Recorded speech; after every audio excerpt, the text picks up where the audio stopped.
So section 2, very famous photograph there. Why is it so difficult to oppose Hitler? Everyone giving the Hitler salute. One single man being brave enough not to. Um, why was it so difficult to do it? Well, we've seen partly that in our previous section. Let's look in a bit more detail about what the options were for those who wished to oppose. Well, the major thing is the threat of violence to yourself and to your family and to those around you. So we said before, the Night of the Long Knife made it clear, look, if he can do that to his own party, where else you go? The SS now grow in strength under Himmler. So from only 52,000 members in 1933 to by 1940, by the time of the war, there was almost 1 million of them.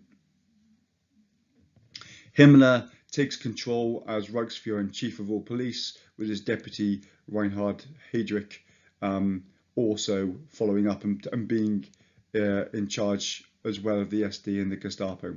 Himmler's very famous quote, "The best political weapon is the weapon of terror. We don't ask for their love, only their fear." So the SD, the Secret Service, develops under Heydrich and becomes the State Secret Service in 1938. So as we see this a lot with the Nazis, not that many full-time agents, only a few hundred full-time agents, but thousands of volunteer informants. They look at every aspect of society, including education, the arts, government and administration, churches, the Jewish community, looking everywhere for potential threats.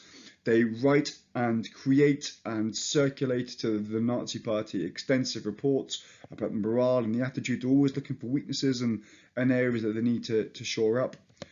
They look at how the changes have been greeted and they change their propaganda accordingly. So this works very much hand in hand with the propaganda, the positive side. The SD themselves don't take action against individuals, but they pass the information onto the Gestapo, who are able to take action. So Gestapo, the secret police, very, very famous, very well known and greatly feared. Their remit is to focus on any danger to the state, and paired with the SD under Himmler and Heydrich in 1936. Now we do know that despite previous thought, the Gestapo only had 15,000 active officers. That's basically only one officer per 4,400 people. So for a town like Ludlow of 10,000 people, we're only looking for a potential of 2 officers. And yet it was still greatly feared. It targeted political opponents, but soon this would become Jews, homosexuals, religious dissenters, anyone who didn't fit in. They had the power to tap telephones and open mail. They used the Nazi system of block leaders, so local people in an area, there'd be one block leader who was responsible for checking on local residences, and that meant that everyone was potentially under scrutiny.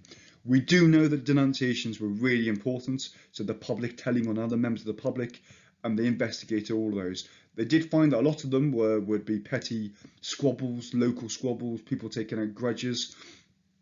They would investigate them though, and they would get confessions through torture. They beat people with rubber truncheons or bamboo cane. The problem is we don't have that much information about the Gestapo because in the final days of the war, they destroyed all their papers, presumably in an effort to protect their leaders, to protect themselves. So we only get 3 sets of records. In these records, we do know that the sources for all arrests, over a quarter, 26%, came from the general public. Others came from the SD or the SS or the police, so that's 17%, and local Gestapo investigations mean 15%. So about 26%, over a quarter of all arrests, come from the public. That tells you an awful lot about how German society worked under the Nazis. There is, of course, the normal police at this time. They're centralised, they're increasing funding. We have the Orpo police, the ordinary police, and the Kripo, the criminal police. They provide intelligence and they arrest opponents. We've mentioned judges before. They had to swear an oath of loyalty directly to Hitler, and under the Nazi era, sentences become more severe. It's more likely that you can be punishable to death. So only 3 offences in 1933 to 46 offences by 1943 punishable by death. 40,000 people are put to their deaths. Many of them come from the People's Court with many show trials. That is, people would be targeted. They'd be warned, if you don't admit to this, your family is going to suffer. They would admit to it, and that would be publicly put out there as a way of how the regime was gaining control and making sure German society was cleansed, for want of a better word. So the concentration camps were where political opponents or anyone who wasn't trusted would be sent. Now they were actually set up, 70 camps were set up in 1933, 45,000 communist and other political opponents were put in there. But to begin with, they were run by the SA and were very erratically run, so that actually people were dying because of the awful conditions. So much so that they actually closed them down in the second half of 1933, and Theodor Eicke was appointed to run Dachau in 1933. He did so with great efficiency, and efficiency that we would see with the Nazis in terms of the Holocaust. There was a strict code of conduct, specific punishments for different offences, and importantly, in 1937, Himmler declared that you, a guard, could not be sent to prison for their actions. So as a result, deaths in the camps dramatically increase, particularly at Dachau. Death rates increased sevenfold, for up to 69 deaths since 1937 compared to 1936. So an immediate impact we can see there. Prisoners were used for hard labour, during which sometimes they would die, and we have a very clear categorisation. So it would be political opponents, there'd be the work, shy religious opponents, and Jews. And there was a very clear uniform with different coloured triangles designating different categories of prisoners. So at the start of the war, the number of prisoners was 21,000. It just gives you some idea of how threatening these camps were. And there would be the idea of being taken away in the night, and people not understanding why or where they got to, soon associated with these concentration camps. The fear of re-education, as it was seen, would have been great for the average German citizen. So hand in hand with the negatives, hand in hand with the threat of terror, there was the positives, or the emphasis on positives that was brought with the propaganda and Joseph Goebbels. Variety of means used, in fact, every aspect of society was really used to promote the positive things that the Nazis were doing and make sure that people thought in the way that they were supposed to be thinking. So in newspapers, there was the Nazis' own newspaper, the Der Stürmer. The editor's law meant that editors were personally responsible for all content, and therefore they could be held to account, and that meant they could be punished if a member of their journalist in the newspaper published something the Nazis didn't like. All journalists had to join the Reich Association of the Press, and they were often told what they could or what they couldn't print. Radio was increasingly popular. All radio stations were merged into the Reich Radio Company. And the Ministry for Propaganda managed what it said. They played Nazi speeches, Hitler's favourite composer Wagner, American jazz was discouraged. Cheap radio sets were made available for lots and lots of Germans. 1.5 million were produced in 1933 alone, so very early on. And by 1939, 70%, a huge number of Germans had a radio at home, the highest percentage of any country, comparable country at the time. So they really did push this message, and the means to get this message as well. These great coordinated rallies, torchlit parades gave the sense of order and command, and the idea that the Nazis were fully in control of what they were doing. Biggest was Nuremberg. Events in 1934 lasted a week. 250,000, a quarter of a million people attended. There were 30,000 swastika flags, 152 searchlights, creating what they termed a cathedral of light. One of the most famous choreographed events in this is the Berlin Olympics in 1936. After Hitler came to power, 100,000 seat stadium was built and is still used today. Anti-Semitic signs were temporarily removed. They focused on the Aryan superiority. And teams, including Britain, gave the Nazi salute, rather undermined by the 4 golds won by Jesse Owens, an African-American athlete, who was famously shunned by Hitler, but actually was also shunned by his own president when he returned to America as well. Film was used extensively. In 1939, 2/3 of films were made with state finances. They stopped foreign films being produced because they put on export taxes. They glorified the leader. They criticised the Jews. However, knowing that this actually could be counterproductive to oversaturate the market, they were overly political films were limited to only 10% of total output. What about the opposition? You'll get this sort of question. Why was there so little opposition? Now, there's 3 ways you could go. You've seen this so far: the use of terror, the use of positive propaganda, and the opposition themselves Now, it's interesting that actually with this threat of terror and this propaganda, there are three main groups that seem to oppose the Nazis, and all of them, three of them, for ideological reasons, and perhaps because they had reasons beyond their family to go against the Nazis. So we get political opponents, we get religious opponents, perhaps thinking of heaven as their ultimate goal, and we get the naivety and the idealism of the youth. So focusing on the political opponents, the left, we get two different stories here. The Social Democrats are left without clear leadership after the events that had happened before. The largest group was in Hanover, and he had 250 members. They produced leaflets, but they were hunted down by Gestapo. 1,200 arrested in the Rhine rural region alone. They could have been more effective if they joined with the communists, but because they saw each other as the enemy, they didn't do that.